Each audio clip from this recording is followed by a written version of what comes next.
Желтоқсан оқиғасы. Жанымды қыршып, жанап өткен желтоқсан. Жыл емес еді, ызғары сонша ел тосқан. Бар қазақтың мұң қайғысы бұл жылдар. Қарабауым, қасқалтақ деп ән қосқан. Шындық қанша, улы жырындай шөлдеген. Уақыт қанша, обал жастарды жерлеген. Құздан лақтырып, жанын қиған азатпен. Өлсе де бірақ, өлгендердей көнбеген. Өр намысын аяқпен таптап мұжыған. Сорғалатып, сөуреп жүрген қызылқан.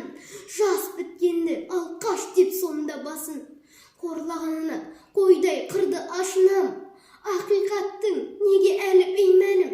Қыршын жастар, неге қолға ту алдың? Ыстық сумен тірідей сені буласа, тірі шығамын деуің сірә далбаса. Желтоқсандықтар жау деп тарих айтатын. Шахановтың бір шындығы болмаса, атпай сонда көңілденіп бір ақтын. Жан беріп, жан шығарған бұл алаң. Қорқынышын ызалы жастар уятқан. Алматыда ардагерлер осы күн жыл сайын жылап, сол жылдарды еске алар. Тым басқаша, ызғары қанша жыл болды. Өз жерінде өзгеге сонда қор болды.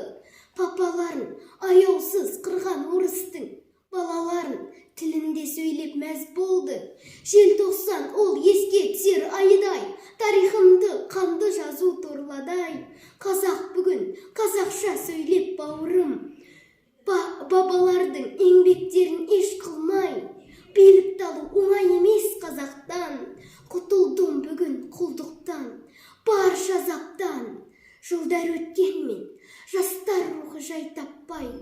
Тоңдырды мені, тоңдырды сені желтоқсан.